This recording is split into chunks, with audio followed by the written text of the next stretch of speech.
lecture number 2, and today I have to shift in a classroom because of the availability, but I think it's quite a good view to even have the board here and me myself on the other side.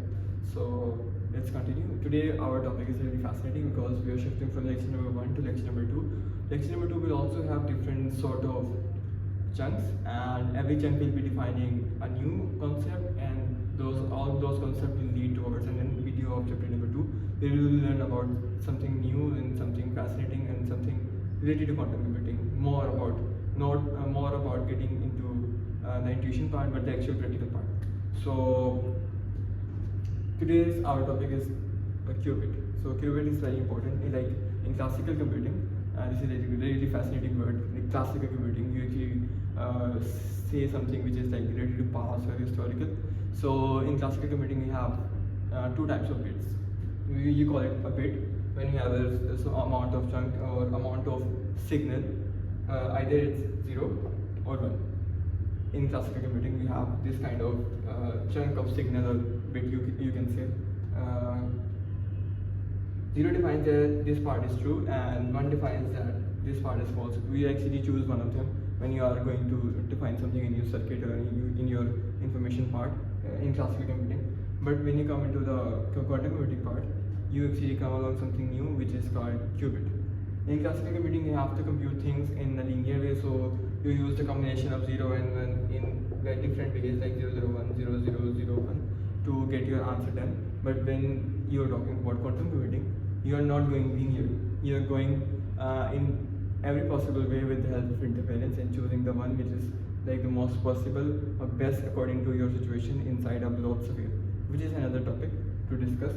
But you have the main intuition and idea that you have bits 0 or 1 in classical computing, and they are linear. If you want to fit your data into your computer and your device, hardware device, you actually have to feed them in this linear form, and they actually signal true or false, 0 or 1, and then with their combination you actually form numbers, and those numbers are actually used by another type of unique coding, and then you get a text or any sort of pixels or anything you can define on your computer. So basically the main idea behind them are bits. But the qubit part was came along after I think mid 1980s or mid 1990s, but it was really fascinating idea. And we will discuss. I have already drawn a lot of things here, and you will get now how this works.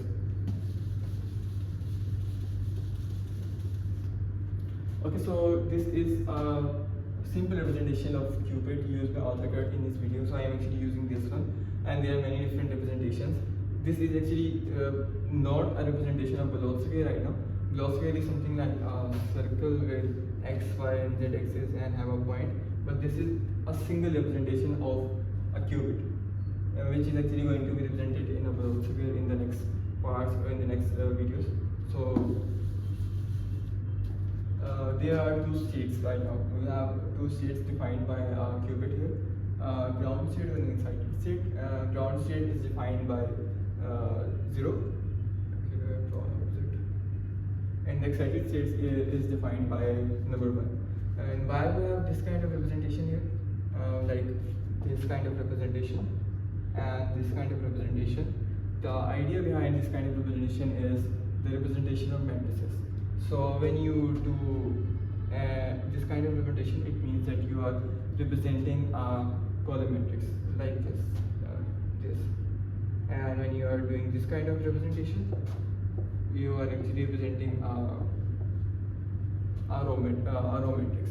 So right now we only have a 1 bit, so it doesn't matter anyway. But when you have different like 0, 0, 0, 1, and you are actually manipulating different types of bits and different number of bits in a single system or in a single circuit, so you actually use a lot of numbers here. So this representation actually makes sense at that time.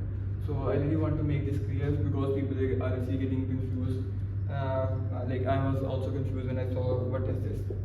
Like why we have this and then an arrow greater than or less than sign before a number, and then we have another like a bar behind it. So the main idea or the main concept behind this is the representation of matrices. Like it actually shows that this is a matrix. That's it, nothing else. Okay, so let's continue with our video with the main part, the qubit part. So we have a quantum circuit here. I have already defined them in videos how you represent quantum circuit. So for example, you have a quantum circuit going from this position to this position. In this video, we will cover two parts: single bit system and multi-bit system. So this is a single bit system. You have a part going from this position to this position. This is sort of linear when you have one bit, but not linear in the sense of linear computation or classical computation, but linear in the sense that this is a unitary matrix representation.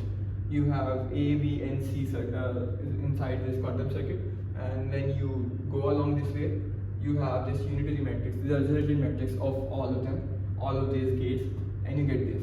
And when you are going to take transpose with that result, you actually get one. This is obvious.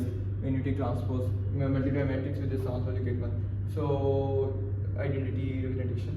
So this is how we actually represented by a 2 by 2 matrix when you have two unitary and which actually give you a single result. So this is the representation of these kind of circuit when you have one qubit. But there is a thing that you cannot do a lot of computation, or the real computation you can say, or the computation which is very important with only a single qubit. So what we have to do here is that it's like we have to step forward and do something which is multi-qubit system. So this is our multi-qubit system. We have different kind of states here, like this is the state 0, this is the state 1, and this is another state 0. And we have different kind of gates here, like interconnecting with each other, superposing and doing a lot of stuff. So what we have here is like this bit is going through the gate A, and then we have gate B combining both of them, and then the result of gate B is getting combined by result C, and then the gate result C is combined by E and F, and the result of B is also getting into the D, and then we have a different single result of all of them in the end. So this is the actual representation of multi-qubit system. This was the single qubit, this is single qubit, this is how it is represented. We have we go through a unitary matrix form and unitary form, and you get this representation that you have a single linear path. But this is not useful when you are in real world applications and you try to work something which is really impactful, because one single qubit cannot do a lot of things. You have to combine different qubit states to get the main result and get the main useful idea. And this is how the multi-qubit system works. You have different gates, you multiply them, and there are some things which makes the computer scientist fascinating, is that, or you can say that what is important for them in this is the depth and size of circuit. So right now the size of the circuit is 1, 2, 3, 4, 5, 6. It's very easy to get upon the idea. The size of circuit means that how many gates you are using inside your quantum circuit. Actually, it's also called quantum network. This whole idea is also called quantum network. People around 19 something were using the idea, 2010 were using the idea of quantum network in Oxford and Cambridge, but now people actually use the idea of quantum circuit. So we are going with the latest one, and we will call this quantum circuit. So this is the size of circuit. You have different gates, you count them and you get the size. This is actually important when you get to know about the complexity of hardware and complexity of the algorithm you're trying to run on your system, how many resources it's going to take. So that's why this is important. Although it sounds very easy that you get the account, but you have to know the idea. And then you have the depth of circuit, like this. Depth means how many combination and computation combinations are going to happen. So right now we have only one combination here, and then you have another combination here, another combination here, and a last combination here happening at the same time. So the depth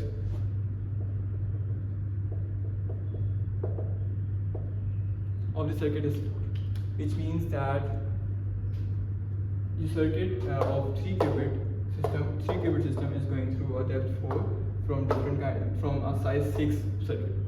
And it's really important when you see the computation part, which we'll be discussing in the next videos. And in the next video we will discuss about why we are actually using qubit, why we are not using another system which is also called the phase. I'm trying to remember the idea of energy level system. Okay, I just remember. Energy level system is also used in our computation part, but and that is not useful when you have a big number of computation or a big number of jump from low energy level to high energy level. We will discuss this in another video, which is really amazing and fascinating. And this was the whole idea. I will try to summarize it in like another 1 minute. So we will now learn what we have discovered and discuss here. Okay, so in classical we have qubit, we have bits 0 and 1, and they are used to work in linear form. You make the combination in linear form and you store your data and compute it and do computation over it. But when you come along the quantum part, you have interference, which actually allow you to use this qubit in 2 different forms. And there is another idea I don't want to discuss yet, but the idea is that if you have qubit 1, that can actually be in a state which is either 0 or not, either 0 or 1 or not both of them. So this is the basic idea of qubit 0 or 1, and then we talked about a single qubit system, which is a linear one here, in which we have a unitary matrix U, and when you multiply it by its transpose, you get the one. This means that this is a unitary matrix to U of system U. It means that it is a matrix with two matrices getting the idea in a linear form, and you get the idea in U2. But when you are into a multi-qubit system, it actually gets complex because there are a lot of combination of different gates. And for this part, we actually compute the depth and size. And another thing I forgot to mention is here U is U2 power n. So this is the main idea for this kind of circuit where the complexity and the depth increases exponentially with the number of gates. But don't know the complexity or depth of the algorithm, but the depth and complexity of our computation power and other things, which is actually a drawback or a thing in quantum computing which we really need to discuss. And it's actually getting work. And the one another issue is fault tolerance. Thank you. So see you in next one. We will discuss about why are we using qubits and why we have different energy levels and why we use below sphere.